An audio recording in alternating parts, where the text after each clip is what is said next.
Hopefully you were able to foster feelings of peace and reflection with your drawing. And the purpose of this activity is to demonstrate the therapeutic properties of creative expression and give you all an idea of the feelings each child felt while completing these art activities.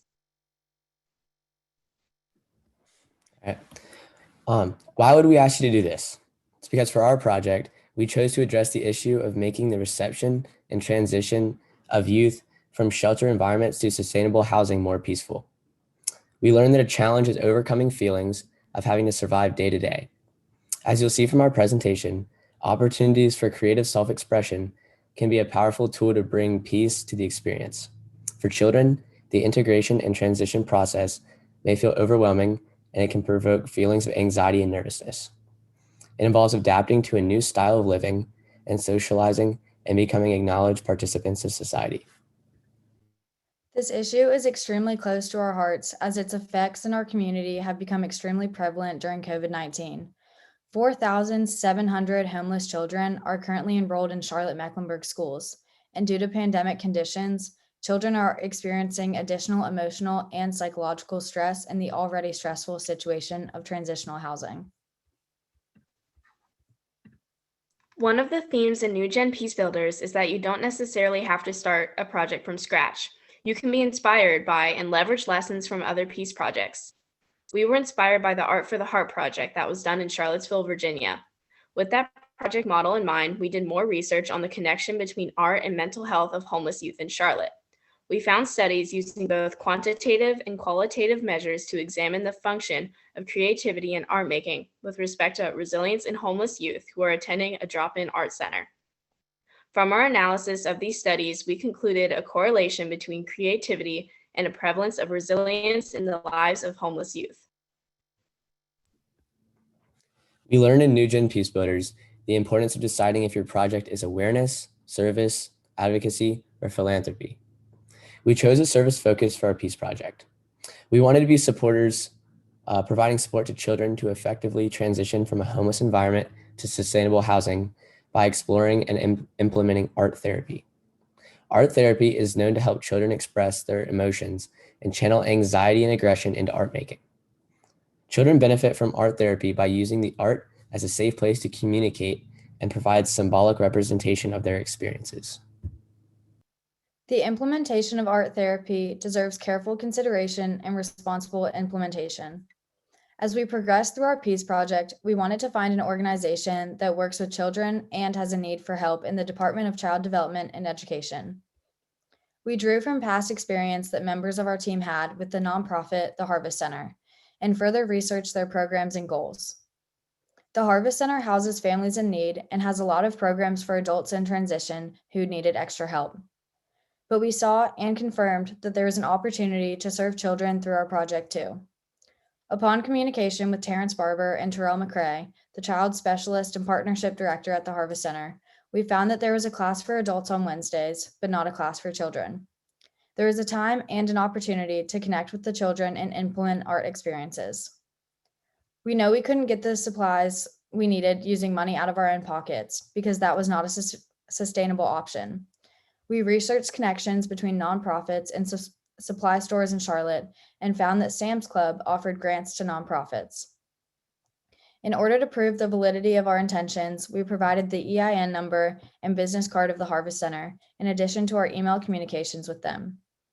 We specifically communicated with Jacoby Brown, the manager of the Sam's Club in Matthews, who was able to provide us with multiple Sam's Club gift cards to purchase the necessary art supplies, such as clay-making kits, tie-dye kits, etc.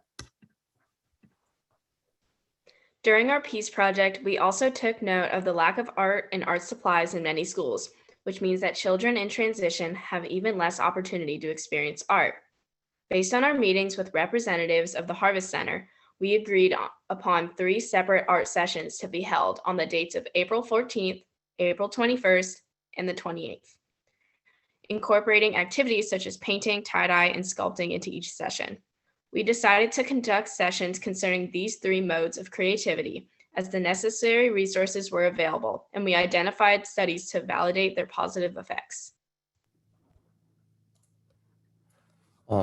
Our completed sessions incorporated 3 types of art: watercolor, tie-dye, and sculpting, and we link them to specific stressors and life skills relevant to feeling more at peace. In our first session with watercolor, all of the children painted 3 paintings. The first painting was something they loved when they were younger. The second was something they currently love to do. The third painting was something they looked forward to doing in the future. This structured approach was intended to encourage reflection and goal setting. We based this approach on a study conducted by Dr. Emily Albury, a licensed art therapist at Miami University. Her study concluded that those whom she treated that participated in various creative forms of brainstorming and reflection, like through painting or dancing, experienced improved symptoms associated with mental illness, less depression, better impulse control, improved emotional state, less stress and anxiety when coping with day-to-day matters. The second session using tie-dye helps the kids use colors and different designs as expression. Behavioral psychologist Carolyn Mayer says that tie-dye helps people blend in and yet stand out simultaneously. It also plays in with our theme of ownership and accomplishment, all while maintaining inner peace through art. A study by Nadia Pinder through her program Stud-Eyed found that people tend to aggressively copy patterns. By letting people express their own creativity, they make their own patterns without the fear of making mistakes. It's freeing and supports sensations of peace. In our third session, everyone checked out the finished products of their tie-dye t-shirts and enjoyed the sense of accomplishment. After this, we got a bunch of slabs of clay for the kids to create whatever design they desired.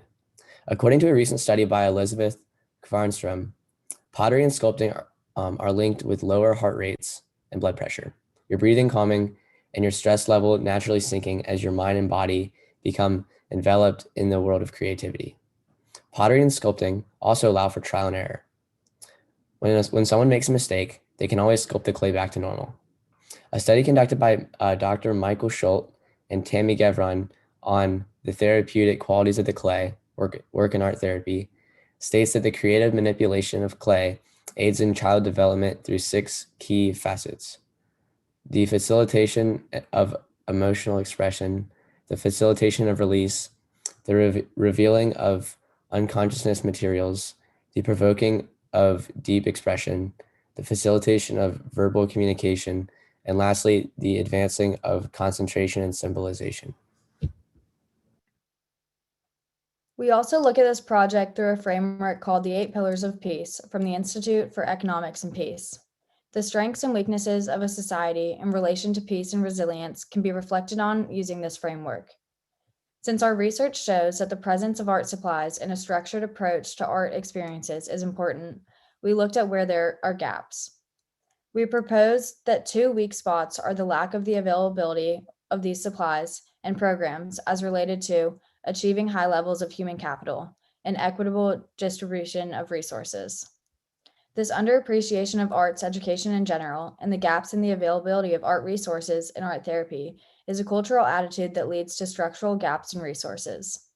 There is also a component of cultural violence, as homelessness greatly affects minority populations. We can't fill these gaps as one team, but we hope we've done our job of bringing awareness of the impact of our Peace Project service. We also want to share that the practice of becoming New Gen Peace Builders has been a leadership development experience. Good communication skills were required to reach out to local partners, including the Harvest Center and Sam's Club. Time management was a required skill to balance schoolwork and New Gen commitments. Open-mindedness was necessary to work effectively with our partners, teammates, and the children we are helping to make this project as efficient and innovative as possible. Resourcefulness was essential to gathering our art supplies. Creativity has been essential during the fluid, challenging period of COVID. We were risk takers by pursuing new methods to achieve our goals during these trying times. Team and individual reflection was necessary as it's part of leadership and learning. So now that you know about our Peace Project, how can you join us? Assistance is needed by organizations like the Harvest Center to help children effectively transition from homelessness to transitional housing. Funds are needed for art supplies, and we could benefit from additional expert insight and even broader curriculum and activities. We plan to continue to work with the Harvest Center through the creation of a club at Myers Park. This would allow us to continue connecting students, parents, and community member individuals who have a heart for children, a goal of peace, and a passion for the healing power of art. If that's you, put your info in the chat. Feel free to ask us any questions about our Peace Project now.